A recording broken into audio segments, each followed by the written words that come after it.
This conference will now be recorded.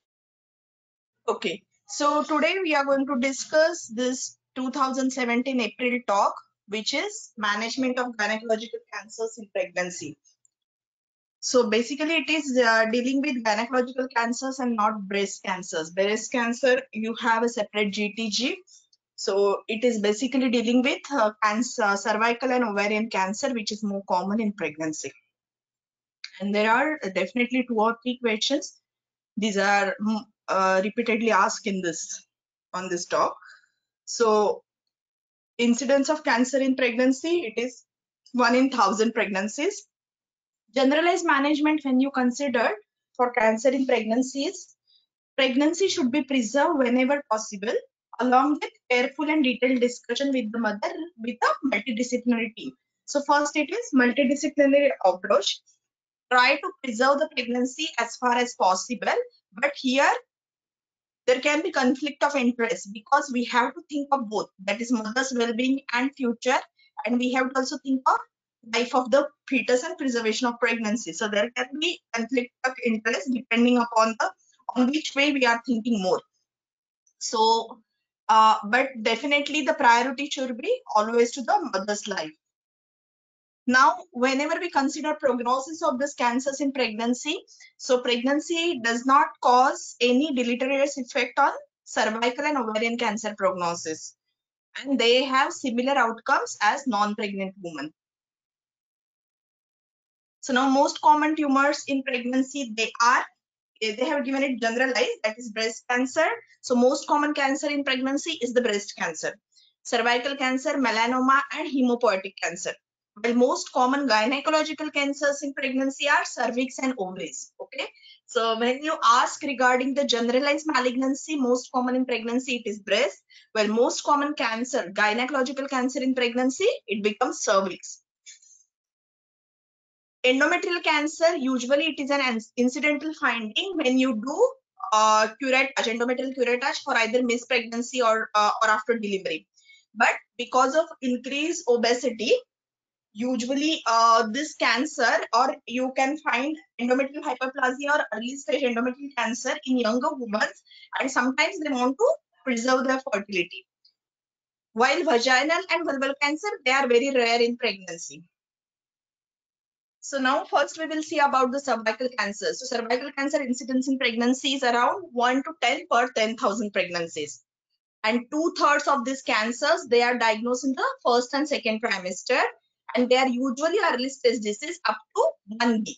Okay. So most commonly they are in the diagnosed in the first and second trimester, and they are early stage disease in pregnancy, usually up to 1B stage. Now, whenever you consider cancers in pregnancy, you have to think of think in two ways. One is the cancers which are diagnosed in pregnancy, and pregnancy when it is diagnosed after the treatment of so pregnancy after the treatment of cancers. Okay, so here in this talk they have given management of both the condition. That means cancers which are diagnosed in pregnancy also, and pregnancy when you are going to manage after the treatment of those cancers. So here one is cervical cancer, which is diagnosed in pregnancy. It is in the first and second trimester, and they're up to stage 1B tumor. And usually the pregnancy can happen with the previously treated cervical cancer patients.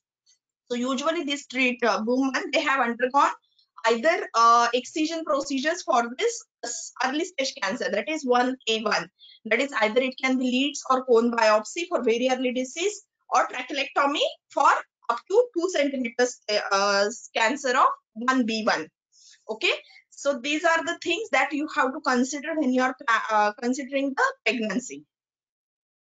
So what happens in pregnancy? Usually the cervix has a somewhat suspicious appearance in pregnancy because of increased vascularity, increase in the cervical volume, cervical ectropion, and inflammatory changes. So when you have any suspicion regarding these changes, like these changes are common, but whenever you think that there is something uncommon about this cervix, then that patient should be immediately referred for colposcopic examination. And if on colposcopy they find any visible lesion, it should be biopsied. Now, when the cervix cancer is confirmed in the pregnancy, when the cancer cervix is confirmed in the pregnancy, the most common modality, imaging modality, which is used for staging of the cervix cancer is MRI.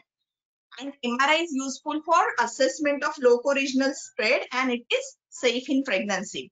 So this is a question which is routinely asked. So in pregnancy, which is the modality of imaging that you will use for the staging? So it will be definitely MRI.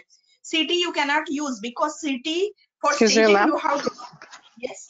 Yes, sorry to disturb you, ma'am. I understand CT cannot be used, MRI is preferred, but for staging, we don't go for clinical in pregnancy, we go for MRI staging in pregnancy. Yes, why CT? That's what I was coming to. So why CT cannot Sorry. be done in this pregnancy? So what happens? Because CT scan, if you have to stage the local spread, you have to do CT pelvis, correct?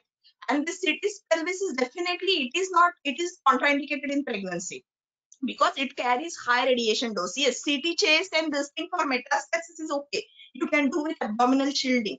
But when you want to do for local staging, CT you have to do pelvis, and definitely it will be toxic for the baby or fetus. So that's why MRI is the best imaging modality. So when No, it is a my question confirmed was, case, ma'am, my clinical question stage. was that, between radiological staging and clinical staging, so we prefer radiological staging, like that is with MRI, not Yes, clinical for yeah, CS not cervix. clinical, not clinical. It Okay, is MRI okay, because you have to see for this lymph nodes also, no, pelvic lymph nodes yeah, and this thing.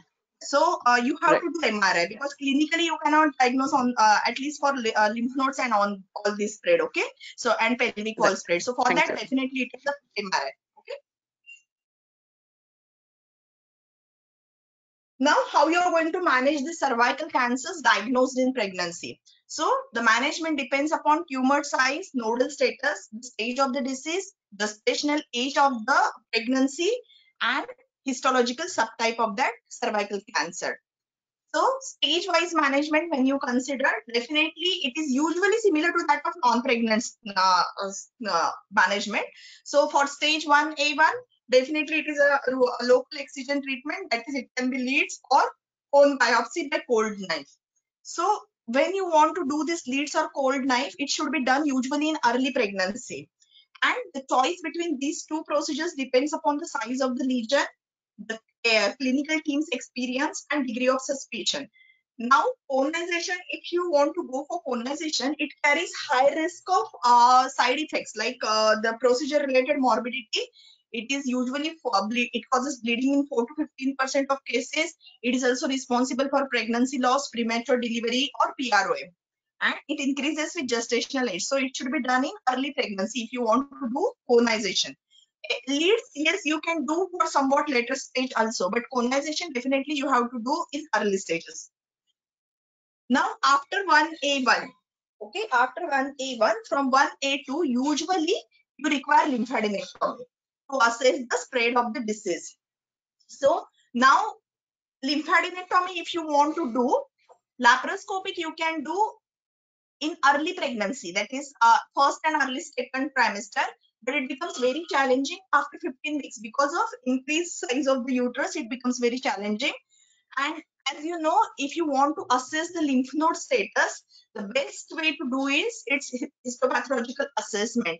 But what happens in pregnancy, even this histopathological assessment can be difficult because the presence of this decidua. So decidual changes in pelvic node, they also mimic this malignant transformation. So it is very difficult to assess lymph node also in pregnancy, even with lymphadenectomy. So now what you can do here is, yes, up to after stage 1A1, up to stage 1B1, 2 centimeter tumor size. Now, according to new staging, 1B1 is up to 2 centimeters only because they have removed up to 4 centimeters. So they have done it is 1B2. So 1B1, yes, it is up to the 2 centimeters tumor only. So here you can go with radical trachelectomy. So if you want to go for radical trachelectomy, it should be done in first trimester only. Now, if the woman have 1B1 cancer in later stage of pregnancy, it is the basically recommended is it should be done, that is the management should be done is cesarean section once the viability has been achieved, followed by radical hysterectomy and pelvic lymphadenectomy by a oncologist. Okay, so it is a cesarean section delivery. So it is you routinely asked question. So for 1B1 tumor, if it is in early stage pregnancy, first trimester, it is trachelectomy, radical trachelectomy. It can be either performed by open or laparoscopic route. If it is a advanced pregnancy, that is late second or third trimester, it is usually cesarean section delivery with steroid coverage. And then in the same sitting, you are going to do radical hysterectomy with pelvic lymphadenectomy. So these two are definitely, they are asked the questions. Now, more than Ma'am? yes, yeah. Ma'am, in case of 1A1 and 1A2 cervical cancer, diagnosed at 24 weeks, then what should we do, ma'am? 1A1 and 1A2 at 24 weeks. See, 1A1 definitely you can go for leads at 24 weeks also. Okay, you can go for leads. But Even at after 24. 16 to 20 weeks, ma'am, it should be conservative management, no? Yeah, Before 16 weeks, then we can go for conization or radical trachelectomy. But after 16 to 20, it should be conservative management. Wait. 1A1, see, 1A1, it is only local excision, correct? It is not a Yes, radical ma'am. trachelectomy also. So for 1A1, definitely depending upon the size of the lesion, you can go for leads also even in advanced stages, but not in third trimester. Up to second trimester you can do. After 28 weeks you can't do leads because it will be very difficult to do leads also. But yes, 1A2 definitely you are 1A2 you have to wait till the viability is achieved because you have to do radical trachelectomy for 1A2. Okay, ma'am. And in case of 1A1, can we go for normal delivery? 1A1 is after leads you can go for normal delivery. If the margins are No, clear, supposedly the patient is diagnosed. Yes. No, ma'am. Supposedly the patient is diagnosed 1A1 at third trimester. 20, suppose 30 weeks, 1A1 is diagnosed. So can we allow her normal delivery? Yeah. Now what happens in 1A1? You are not going to do radical trachelectomy for 1A1, right? You are going to do only excision ma'am. procedure. Now, at what stage you are Yes. going to do early? So here, what you can do is best way to do is do the cesarean section and then do, because at preterm you are not going to induce her and you are not going to do her normal delivery, because you have to do her cesarean delivery and after that you can do her excision procedure after the delivery, not in the same sitting. After 6 weeks after. Yeah. After 6 weeks after delivery. Yeah. When you want to do Okay, excision ma'am. procedure. Even yeah. Yeah. But for trachelectomy, you are going Yeah, to this do is exactly I was thinking. Yeah. Okay. Clear? Thank you, ma'am. Yes. Who wanted those previous slides? Is it clear? Shall I move forward? So 1A1, it is leads or cone biopsy. 1A2, 1B1, it is radical trachelectomy if it is in first trimester. If it is second trimester onwards, you are going to wait till viability and then you are going to do cesarean section along with radical hysterectomy and pelvic lymphadenectomy. Okay, so this is the procedure. Now after 1B1, the standard treatment is chemoradiation. Okay, now chemoradiation, definitely radiation is not suitable for the fetus, correct? So for giving radiation, pelvic radiotherapy, definitely you have to terminate the pregnancy. So if it is in the first trimester, you are going to terminate the pregnancy. Okay. If it is second trimester, wait up to the viability and do the start chemoradiation. Okay. After the cesarean section. Got it? For advanced stage disease. After 1B1. Now regarding the prognosis of this cervical cancer in pregnancy. So prognosis, they have given that all prognosis for all, that is squamous cell carcinoma, adenocarcinoma, and adenosquamous carcinoma, they are similar. But rarer types like small cell carcinoma, they have a poor prognosis, and it is similar to that of non-pregnant women. So when you encounter any subtype which has poorer prognosis, it is better to do the combination of pregnancy and give her the treatment. Okay, but definitely it is always with multidisciplinary team discussion. Postpartum follow-up is same that of non-pregnant woman. Now early, because this majority of women, they are in early stage in pregnancy, usually 5-year survival rate is very good. survival rate is very good in stage 1 cervix cancer, that is almost it exceeds 95%. So prognosis of the cervical cancer is good in pregnancy. Now coming to the ovarian cancers. So adnexal masses which are diagnosed during pregnancy, they are rarely malignant. That is, the rate of malignancy in these adnexal masses is 2 to 10 per 1 lakh pregnancies. Okay, so previously we have seen cervical. This is that was in incidence was in 1 to 3 in 10,000. Now it has become, it is second most common gynecological malignancy in pregnancy. The incidence is 2 to 10 per 1 lakh. And adnexal masses, they have high rate of spontaneous remission within the first trimester.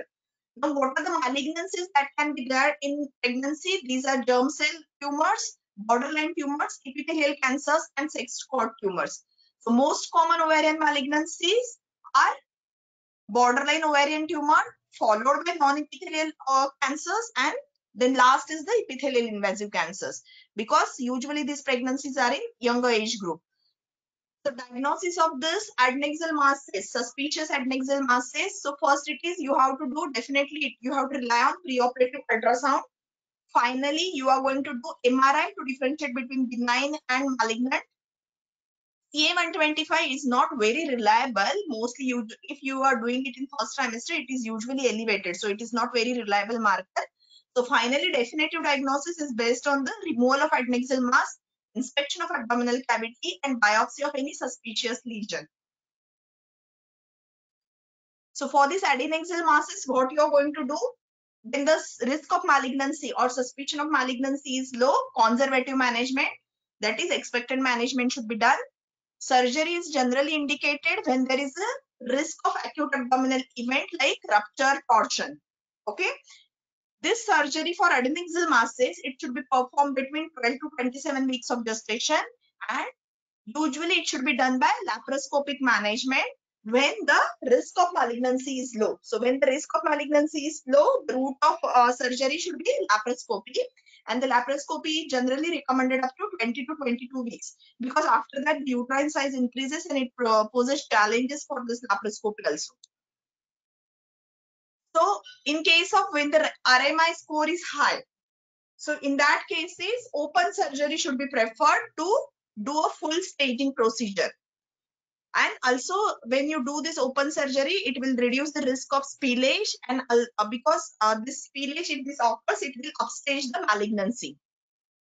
Mode of delivery, it is determined by the extent and timing of treatment through the pregnancy. So if the borderline ovarian tumors are there, the management is similar to that of non-pregnant woman.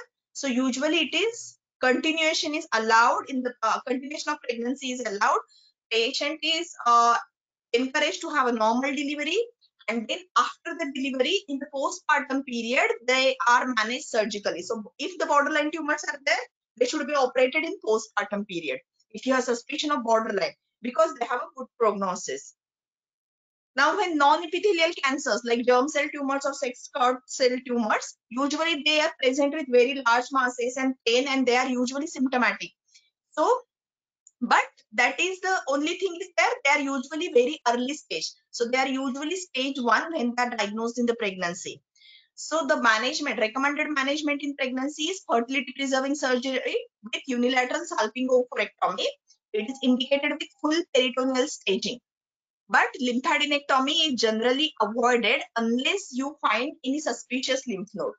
So for non-epithelial tumors, it is usually unilateral salpingo-oophorectomy with peritoneal staging, but no lymphadenectomy.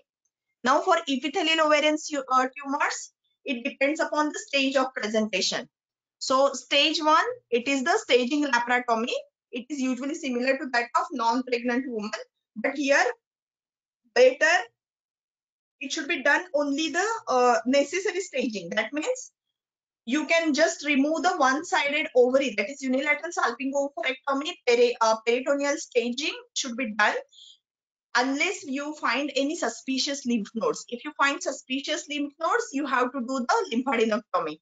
And better to preserve the uterus and contralateral ovary in case of stage 1 disease of epithelial ovarian tumors, and you can do the complete staging or complete cytoreduction later on after the delivery. stage 1A, 1B, grade 1, grade 2 disease, you know, they do not require any adjuvant chemotherapy. So only the complete cytoreductive surgery and optimal surgical staging. So even if it is done, they do not require any adjuvant chemotherapy. But high grade disease, high grade, that means grade 3 or stage 1C and above, they require adjuvant chemotherapy. So 1C, they require only carboplatin. It is only single agent chemotherapy and it is similar to that of non-pregnant woman only. Now for stage 2 to 3B, you are going to do debulking as a non-pregnant only, but it should be done as soon as possible and it requires hysterectomy and termination of pregnancy. So at whatever stage of pregnancy, at whatever gestational age of pregnancy, it is debulking should be done and hysterectomy should be done. So you have to do termination of pregnancy. Yes, for up to 1C, it is only carboplatin, not say this thing. Paclitaxel and carboplatin, it is more than 1C. Okay, so for 1C and grade 3 disease, it is only carboplatin, single agent chemotherapy. Now, if patient wants to continue the pregnancy from stage 2 to 3B, so she can do it with neoadjuvant chemotherapy. So chemotherapy should be given in second and third trimester. And as I told, in case of cervix cancer, once the viability is achieved, you can give her steroids, do the delivery, and then complete cytoreductive surgery following delivery. So it is neoadjuvant chemotherapy should be given if patient wants to continue the pregnancy. Now, high stage disease or advanced disease from 3C and 4. Here it is the neoadjuvant chemotherapy and interval debulking surgery is offered given the poor prognosis. Okay, so definitely 3C and 4, they have a very poor prognosis for mother. So here full discussion should be made with the patient. But here basically it is the neoadjuvant chemotherapy. So you can give it and then you can, once the maturity is achieved, you can do the delivery. But here stage 2 to 3B, you can do debulking surgery. So better to do hysterectomy and termination of pregnancy. Now, when the patient is a treated case of ovarian cancers, so women who have been previously treated for ovarian malignancy, they should be carefully monitored in pregnancy for any recurrence. So CA-125 should not be routinely done because it can be elevated in pregnancy. So CA-125 and MRI, it should be performed if the woman has symptoms or there is strong clinical suspicion of recurrence. Now, if the recurrence occurs in pregnancy, it has a very poor prognosis and it is the only quality of life should be prolonged. So basically the treatment, it can be surgery, cytotoxic chemotherapy or hormonal therapies. All are, anything should be decided with the help of multidisciplinary team. So recurrence, it is depends upon the multidisciplinary team discussion and it has got a poor prognosis. Now postpartum follow-up for this ovarian cancer patient. So pelvic examination, it should be done at 3 to 6 monthly interval. Tumor markers like CA-125 should be assessed in those with clinical symptoms. If there are any signs of recurrence, then the whole body CT scan is recommended to find out any local recurrence or metastasis. So this postpartum follow-up, it depends upon the severity of cancer symptoms and whether the patient is currently receiving chemotherapy or not, and also based on the multidisciplinary team discussion. Now, endometrial cancers, they are rarely diagnosed in pregnancy, but usually, as I told you previously also, the most cases are observed when the patient has undergone endometrial curettage for either missed abortion or termination of pregnancy or postpartum curettage. Now, the here importance in pregnancy of endometrial cancer is because in early age, now because of obesity, this endometrial, atypical endometrial hyperplasia and early stage endometrial cancers, they are detected.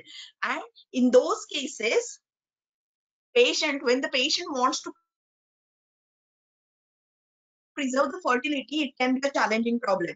Now, the one thing according to guideline, with atypical hyperplasia, we can use this progesterones or Mirena for this regulation, and then patient can try for pregnancy. But here, even the relapse or progression to cancer are also that is also a risk factor even for 1A disease. So 1A endometrioid cancer also, if the patient wants to preserve the fertility, these progestrogens can be tried, okay? And hysteroscopic surveillance should be done. And after the pregnancy, the definitive management by hysterectomy can be done. So the standard treatment for endometrial carcinoma is total hysterectomy plus BSO. But for only 1A endometrioid cancer, you can give this conservative management with progestrogens or atypical hyperplasia. Vulval cancer, as I told you, they are very rare. The incidence in 1 in 8,000 to 1 in 20,000 live births. I think this incidence is wrong. I don't know, because till now we are seeing in 1 in 1 lakh pregnancies. Now how come it comes in 1 in 8,000? But it is given in the talk. Most women, they present with a mass on the vulva. Yes, Ankita, stage 1 grade 2 means Ma'am, what should be the management? Endometrioid cancer you are asking? Yes, ma'am. Yes, ma'am. Like in grade 1, stage 1A, we are managing conservatively. In grade 2, should we do hysterectomy, ma'am, or can we manage that conservatively? Grade 2. Now here, grade 2 and all this thing, it depends. Basically, it is a lymphovascular space invasion problem, correct? Most prognostic factors. Yes, ma'am. So definitely it depends upon the multidisciplinary team discussion, because endometrioid cancer, basically the prognosis depend upon this lymphovascular space invasion and this thing. So it basically depends with multidisciplinary team management if she wants to have the pregnancy, whether she should go for conservative management or not. But yes, grade 1, stage 1A definitely can be managed with conservative management. Okay. Yes, ma'am, because grade 3 is higher and 1B is higher. Ultimately, we have to go for hysterectomy for that too. Yeah. But for grade 2 is basically a gray zone. Yes. So grade 2, it is definitely it is a multidisciplinary team management, because it depends upon other factors also. Okay, ma'am. Thank you. Got it, ma'am. Thank you. There are no clear guidelines what to do for grade 2. Yes, Dr. Bijay, you wanted this Thank you, slide? ma'am.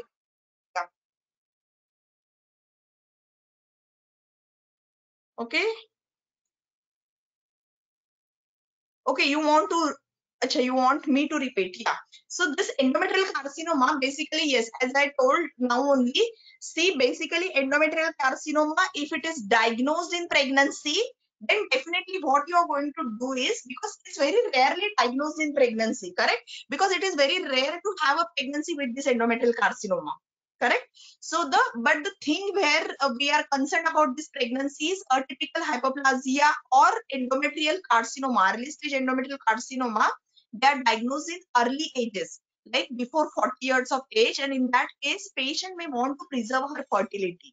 In that case only, what you are going to do. So as I told you, for atypical hyperplasia, definitely it is a recommended management that you can give LNG-IUS or progestrogens, and you can do endometrial surveillance and artificial ARTs, correct? You can do for atypical hyperplasia. Now, grade 1, stage 1A also, you can use this conservative management with multidisciplinary team discussion. So this is the basically meaning of this slide. Got it? Yeah. Now, vulval cancer.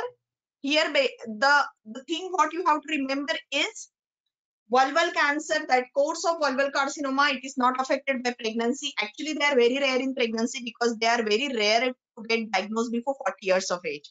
Majority of women, they present with stage 1 disease, and squamous cell carcinoma is the most common type. Now, how you are going to manage this vulval carcinoma? So definitely, if you are suspecting any mass, you are going to take incisional biopsy from that lesion. And if this vulval cancer is confirmed, then always the surgical management is preferred for vulval cancer for early stages. So it will be vulvectomy plus inguinal lymphadenectomy depending upon the stage. When the patient is 36 weeks or above, so it should be better to have delivery, and then definitive surgery should be done. When the patient comes with previously diagnosed and treated vulval carcinoma, so it is not a contraindication to pregnancy. Now, when the patient is treated for lateral disease, okay, which one's managed with surgery, so vaginal delivery can be done. But when the periurethral or perivaginal resection has been done, it is contraindication to vaginal delivery. So finally, these previously treated vulval cancer patients, the management depends upon the case-to-case basis. Patients for vulval cancer who are treated by radiotherapy, they are at increased risk of IUGR, okay, because of impairment of this uterine vascular supply and fibrosis. So increased fetal surveillance is required and delivery is recommended at 34 weeks. So patient who has been treated with radiotherapy for vulval cancer, they are at risk of IUGR. So definitely increased fetal surveillance and delivery at 34 weeks. Vaginal cancer, it's very rare. Only 50 cases have been reported till now in literature. Commonest type is squamous cell carcinoma. The management is biopsy from the lesion. So diagnosis will be biopsy from the lesion, and then subsequent staging should be done with MRI, and the individualized management plan should be designed. So when the cancer is involving upper third of vagina in early stage, that means stage 1, it is managed by radical hysterectomy, upper vaginectomy, and bilateral pelvic lymphadenectomy. So if it is in first trimester or early second trimester, termination of pregnancy and the definitive surgery. If it is in the third trimester or late second, like same like cervical carcinoma, you can give steroids, you can do cesarean section, and then the definitive management in the same sitting. More advanced than stage 1, radiotherapy is the mainstay of treatment. And whenever the radiotherapy is required, definitely termination of pregnancy should be done depending upon the gestational age. Now, when the cancer involves lower third of vagina, the treatment is basically by radiotherapy. And now the radiotherapy field is required. It involves pelvis also. That means uterus and the fetus. So it is not compatible with fetal life. So definitely the termination of pregnancy in first and second trimester, if it is diagnosed early or if it is diagnosed less, achieve viability, deliver the patient and give radiotherapy. So finally, almost all cancer management, it moves on in this circle only. If it is in first or early second trimester, terminate the pregnancy, give definitive treatment. If it is late second trimester, third trimester, give steroids, deliver the patient and give treatment.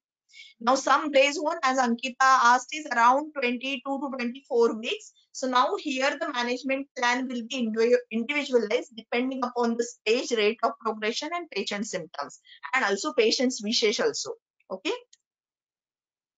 Now regarding use of chemotherapy. Chemotherapy, it should be avoided in first trimester because increased risk of prematurity, congenital anomaly and fetal toxicity.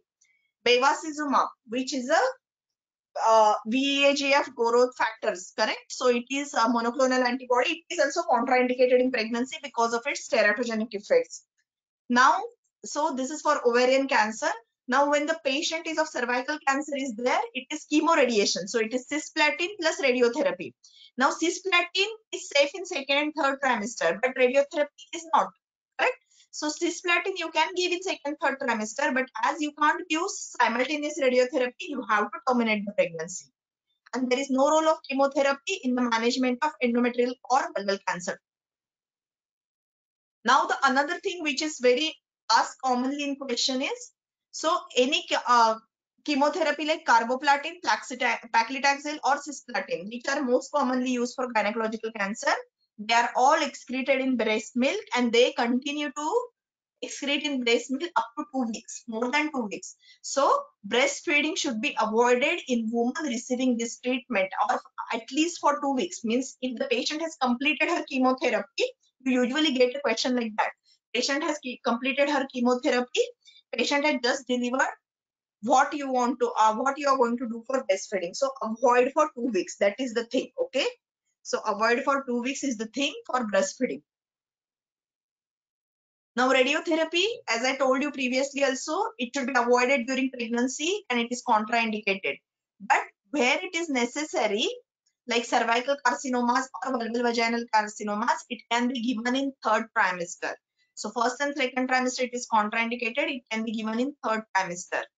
So better delivery should be performed at a suitable gestation to maximize viability, and then transpose the ovaries at the time of cesarean section and then give radiotherapy is the better option. Okay. Now, other malignancies, other than gynecological malignancies, when you are using radiotherapy, better to delay it up to the viability period. Okay. Where it is not possible, attempt should be made to delay the treatment until third trimester. Limit the radiation dose to the fetus by lead shielding and careful monitoring of fetal growth. It should be done. So when you want to give radiotherapy for other cancers, other than gynecological malignancy, where the radiotherapy field doesn't involve uterus and fetus. Now, radiation therapy that involves radioisotope injections, those are contraindicated in pregnancy, like thyroid malignancies where you involve radioactive iodine isotopes, correct? So they should be contraindicated in pregnancy, and because they close the placenta, so it should be avoided. So this is regarding this talk. There is only one question. Yes, any doubt? Ma'am, Yes, can you Anjali. go to that CA vulva wala slide, please, ma'am? 1 minute. Management of CA vulva. Yes, yeah, this one. Yes, ma'am. Ma'am, in this it is not written that gestational that C management of CA vulva varies according to the gestational age. So in the early gestation, yes, ma'am. Yes. So So in only the early gestation should be, yes, ma'am. surgery. You do surgery and do lymphadenectomy. Okay, because see, up to almost stage 2, stage 3, the treatment of vulval cancer, it is almost only Surgery. surgical treatment, correct? So you can Yes, do the ma'am. surgery. So surgery is not contraindicated. So definitely you can do up to early stages. Now late stage only, whenever the radiotherapy is required, then it becomes difficult. Okay. Otherwise, definitely you can manage it surgically at whatever is the gestation, because you are not going to touch uterus, you are not going to touch the cervix, correct? Yes, ma'am, but that will affect the mode of delivery, no? Like in it is this is written that in the woman of 36 Yes, gestation or above, it is recommended that surgery should be delayed. It is because that will affect the mode of delivery, Yes. no? Mode of delivery. Yes, correct. So definitely, if it is a That's very early, like you have done the surgery during the pregnancy, it's better to avoid vaginal delivery in those cases. Definitely, you will deliver her by cesarean section. Correct? But here it is written that in the lateral cases and the patient has been previously managed, that we can allow vaginal delivery, like in the 12 or 13 weeks. This is the sentence for the patients who have been treated for vulval cancer before her pregnancy, who were Okay, ma'am. So previously in managed. This is not yes, ma'am. regarding the current pregnancy management when the patient is a case of treated vulval cancers before pregnancy. Okay. So if treated in pregnancy, we should always go for cesarean section. That is what you mean, no, ma'am? Yeah, yes. Okay. Okay. Thank you, ma'am. Got it. Thank you.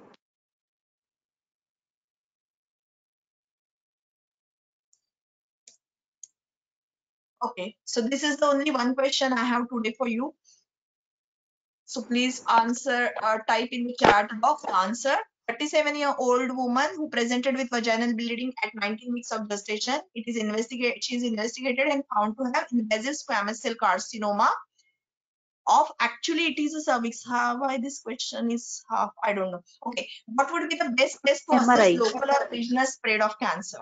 Okay, so yes, it is definitely, as I told you previously also, local regional spread, you are going to assess it by MRI. Okay, so this is for the today's talk. Tomorrow we will meet with some another talk. So bye till now. Okay, okay. So bye for today.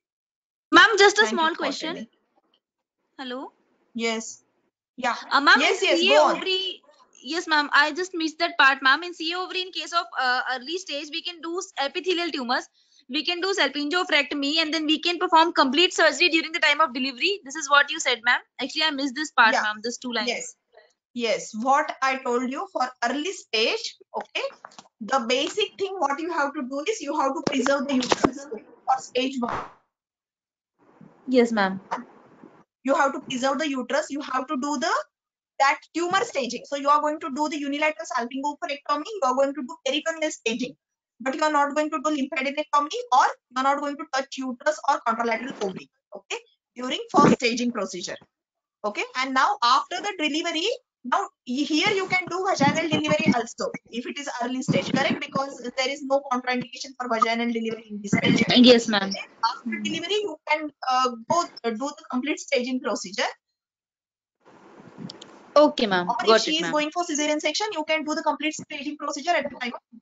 Okay. Yeah. Okay, okay. Thank you. Okay. Thank you so much. Okay. So bye, girls.